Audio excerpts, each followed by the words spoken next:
నమస్తే, welcome to Aadya media. నేను మీ స్వర్ణ. ప్రస్తుతం మనతో పాటు ఉన్నారు సీనియర్ జర్నలిస్ట్, సినీ పరిశోధకులు ఇమ్మంది రామారావు గారు. నమస్తే అండి రామారావు గారు. నమస్తే. రామారావు గారు, వైఎస్ వివేక గారి హత్య విషయంలో ఏదైనా ఒక అప్డేట్ వస్తుంది అని అంటే వెంటనే సాయంత్రానికి జగన్మోహన్ రెడ్డి గారు ఢిల్లీ వెళ్ళడం, తర్వాత కేసు అంతా కూల్ అవ్వడం, అలానే మనం రామ్ సింగ్ గారిని మార్చడం కూడా చూసాం. సో ప్రజలందరూ ఏమనుకున్నారంటే దీన్ని ఇలాగే నాంచి నాంచి నాంచి నాంచి అందరూ మర్చిపోయిన తర్వాత క్లోజ్ చేసేస్తారు అని అనుకున్నారు. But all of A sudden నిన్నటి నుండి ప్రకంపనలు సృష్టిస్తుంది ఈ కేసులో. ఫాస్ట్ గా అరెస్టుల పర్వం మొదలైంది. నిన్న భాస్కర్ రెడ్డి గారిని రిమాండ్ కి తరలించారు. ఇవాళ అవినాష్ రెడ్డి గారిని అరెస్ట్ చేసే అవకాశాలు ఉన్నాయంటూ వార్తలు వస్తున్నాయి. అంతా కూల్ గా ఉంది అనుకునే టైంలో సడన్ అటాక్ ఏంటి, ఎందువల్ల అంటారు? అంటే ఇక్కడ ఏమైందంటే అమ్మా, బీజేపీ పార్టీ మనుగడకే ప్రశ్నార్థకమైంది. ఎందుకంటే మీరు చెప్పినట్టుగా ఏదైనా ప్రాబ్లం వస్తే జగన్మోహన్ రెడ్డి ఢిల్లీ వెళ్ళడం, ఆ తర్వాత సద్దుమణిగిపోవడం, ఢిల్లీ వెళ్ళడం, సద్దుమణిగిపోవడం, ఇది చరణం అయిపోయింది.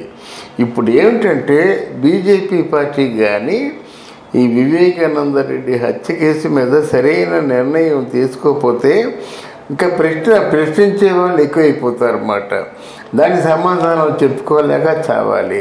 అంటే ఇప్పుడు ఒకటే మార్గం ఉంది.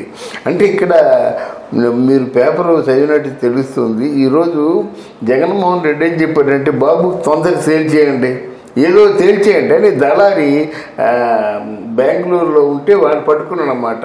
ఆ దళారి ఏం చేస్తారంటే ఇలాగ జ్యూరిస్డిక్షన్ అంటే న్యాయ వ్యవస్థని మేనేజ్ చేస్తాడు.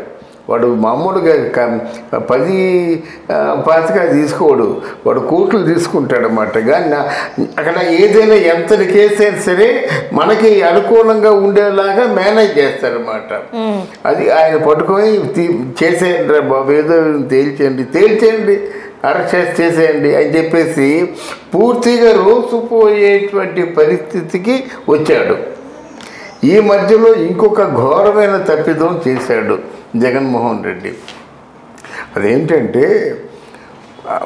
ఏనుగుని కొట్టాలనుకోవడం చాలా కష్టం. ఏనుగుని ఎవరైనా చిర్రించారంటే వెంట తరిమి చచ్చిపోయినంత ఊరుకోదన్నమాట. అలాగే రామోజీరావు గారి మీద పడి ఏదో రామోజీరావు గారు చిన్న చితగా సన్నకారు పత్రిక తాలూకు యజమాని అనే ఒక ఫీలింగ్తో అనరాని మాటలన్నీ అన్నారు. ఇప్పుడు వాట్ ఈజ్ రామోజీరావు అన్నది తెలుస్తుంది ఆయనకి. ఆయన ఒక 2 సీఎంలని కింగ్ మేకర్. ఆయన 2 సీఎంలు నిలబెట్టిన వాడు, కింగ్ మేకరు. తర్వాత ఈరోజు దేశ రాజకీయాలన్నీ కూడా ఆయన తాలూకు కళ్ళు సన్నల్లో నడుస్తున్నాయి. ఈయనేం చెప్పాడు, మార్గదర్శి చిట్ ఫండ్లో వీడు పెద్ద డెకాయిటు, పెద్ద ఫ్రాడ్ చేశాడని చెప్పారన్నమాట. ఆయన ఏం చెప్పాడు, వాళ్ళ ఫ్రాడ్ చేయరు, మార్గదర్శి చాలా కరెక్ట్గా ఉంటుందన్నమాట. ఎంతవరకు కరెక్ట్ అంటే, ఒకటి మార్గదర్శి ఫండ్స్ని వాళ్ళు కేటాయించారు. మళ్ళీ మార్గదర్శి వాళ్ళేమో డిపాజిట్ విత్డ్రా చేసుకున్నప్పుడు ఒక 3 మాసాలు తర్వాత డేట్ ఇచ్చారన్నమాట. దానికి ఏంటంటే మార్గదర్శి అయిపోయింది, ఫండ్స్ మొత్తం గల్లంత అయిపోయినాయి అని ఎన్ని వదంతులు పుట్టించాలో అన్ని వదంతులు పుట్టించారు. తర్వాత వాళ్ళు ఉన్నారు. అప్పుడు కోడెల శివప్రసాద్ కానీ మన వెంకయ్య నాయుడు గారు వీళ్ళందరూ ఉన్నారంటే వాళ్ళ తాలూకు మనుషులు. వాళ్ళు చాలా మంచి ఫండింగ్ జరిగింది. ఆ మార్గదర్శక సమస్య లేకుండా అయిపోయిందన్నమాట. ఇప్పుడు అది బుద్ధిహీనులాగా ఇప్పుడు ఆ మార్గదర్శి ప్రస్తావన చేస్తే ఎలాగవుతుంది, అవ్వదు. ఇప్పుడు ఈ మధ్యాహ్నం 3 గంటలకల్లా మాట్లాడుకోవడం జరుగుతుందన్నమాట. కేసు క్లియర్గా ఉంది. ముఖ్యంగా ఎవరైతే ఒక పెద్ద ఆయన ఉన్నారో, సో ఆ పెద్ద ఆయన పేరు మీరు చెప్తేనే బాగుంటుంది. సో ఎవరైతే ఒక పెద్ద ఆయన ఉన్నారో, బీజేపీకి అత్యంత సన్నిహితంగా ఉండే ఆ పెద్ద ఆయన్ని జగన్మోహన్ రెడ్డి గారు ఢీ కొట్టాలనే ప్రయత్నం చేయడం వల్లే ఇప్పుడు ఈ కేసు మళ్ళీ తెర మీదకి వచ్చింది. సో జగన్ కి చెక్ పెట్టడం కోసమే, లేకపోతే జగన్ పరిస్థితి చెప్తారు కదండి, పెనంలో నుంచి పొయ్యిలోకి వెళ్ళినట్లు గాని, సో అట్లా తయారైంది అంటూ వార్తలు వస్తున్నాయి. నిజమనే అంటారా? పెద్ద మనిషి అంటారు. ఇప్పుడు పెనం నుంచి పొయ్యిలోకి వెళ్ళినట్టే అయింది మాట. ఇప్పుడు తెలంగాణ ఎవరు మన కేసీఆర్ని చూసి పురుని చూసి నక్క వాసన వేసుకున్నట్టుగా ఈయన్ని చూసి ఈ మన బీజేపీలో ఎవరినో ఢీ కొడతామంటే అలా ఢీ కొడతాడు. నిన్న కాలు పట్టుకున్నోడు ఈరోజు జుత్తు పట్టుకుంటే వాళ్ళు ఊరుకుంటారా? ఏం చేయాలో చేస్తారన్నమాట. దాని తర్వాత పరిణామ క్రమం అంతా బయటపడరు, కానీ వాళ్ళకు ఉన్నటువంటి ఆలోచనలు వాళ్ళకు ఉన్నాయి. ఎలా జగన్మోహన్ రెడ్డిని బయటికి తీసుకురావాలో అది కూడా వాళ్ళకి తెలుసు. సో ఈరోజు మొత్తానికి ఏమవుతుందంటే ఈరోజు అవినాష్ రెడ్డి వాదించడం జరుగుతుంది. అవినాష్ రెడ్డి నిజాలు ఒప్పుకున్నట్టయితే శిక్ష తగ్గుతుంది, అది చెప్తారు. ఒకవేళ నిజాలు ఒప్పుకోకపోతే ఒప్పిస్తారు, బలవంతంగా ఒప్పిస్తారు అన్నమాట. అంతేగాని అవినాష్ రెడ్డిని ఈయన జగన్మోహన్ రెడ్డి కాపాడలేడు. ఇప్పుడు ఇక ముందు కాపాడుకోవలసింది భారతీరెడ్డి, అంటే జగన్మోహన్ రెడ్డి గారి భార్యని కాపాడుకోవాలి. అది ఎలాగో ఆలోచించుకోవాలి ఆయన. అంతేగాని ఇప్పుడు అవినాష్ రెడ్డిని కాపాడుకునే ప్రసక్తి లేదు. కొన్నాళ్ళు అరెస్ట్ చేస్తారు, తర్వాత వాళ్ళ ప్రయత్నాలు ఏదో వాళ్ళు చేస్తారు, కానీ అరెస్ట్ కాకుండా ఉండరు.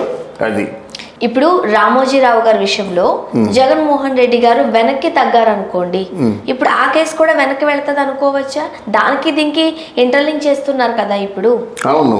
సో ఏం జరిగే పరిణామాలు ఉన్నాయంటారు? డెఫినెట్గా రామోజీరావు గారు జగన్మోహన్ రెడ్డి తాలూకు అరాజకాలన్నీ బయట పెడతారండి. అప్పుడే మీరు ఈనాడు పేపర్ చదివారా? 4,000 ఎన్నో వందల 4,294 కోట్లు ఎన్ని కోట్లు మాట ప్రభుత్వ ఆస్తులు అమ్మేయడానికి సిద్ధంగా ఉన్నాడు అక్కడ విశాఖపట్నంలో. ఇవన్నీ బయటకు వస్తున్నాయి కదా. జగన్మోహన్ రెడ్డి చేసినటువంటి అరాచకాలు, అక్రమాలు, అవినీతి పనులు అన్నీ బయటకు వస్తున్నాయి కదా. బయటికి తేవాలంటే అది పెద్ద నెట్వర్క్ ఉంది. ఆయన ఆల్మోస్ట్ జగన్మోహన్ రెడ్డి తాలూకు నగ్న స్వరూపాన్ని తీసుకొస్తాడు, ప్రజల చేత చీకొట్టిస్తాడు రామోజీరావు. ఇప్పుడు చూస్తే తెలుస్తుంది అన్నమాట, తెల్లంగా తెలుస్తుంది. ఎక్కడెక్కడే ఎంతెంత స్వాహా చేశారు, ఎంతెంత మింగేశారు అని స్పష్టంగా తెలుస్తుంది. ఇప్పుడు మన స్టీల్ ప్లాంట్ కూడా ప్రైవేట్ పరం చేయడానికి అవకాశం లేదు. వాళ్ళు ప్రాణాలు ఇచ్చి మళ్ళీ మరో ఉద్యమం మొదలవుతుంది అన్నమాట. అప్పుడు ప్రాణత్యాగం చేసి స్టీల్ ప్లాంట్ తెచ్చుకున్నారు. మళ్ళీ విశాఖ, ఉత్తరాంధ్ర 3 జిల్లాల వాళ్ళు కూడా ప్రాణత్యాగం చేసి స్టీల్ ప్లాంట్ని నిలబెట్టే ప్రయత్నంలో ఉన్నారు. దానికి ఈనాడు పేపరు, రామోజీరావు గారు దానికి సారథ్యం వహిస్తారు. అది సో ఇటు వివేకానందరెడ్డి హత్య కేసుకి సంబంధించి, ఇక్కడ రామోజీరావు గారికి సంబంధించి ఏదో లింక్ ఉందన్నట్టుగా కూడా ఇప్పుడు వార్తలు వస్తున్నాయి.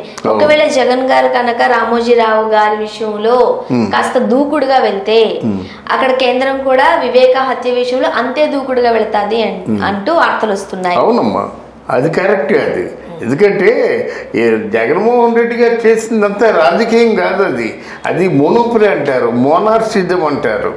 అంటే మోనోపలి అంటే నియంతృత్వం.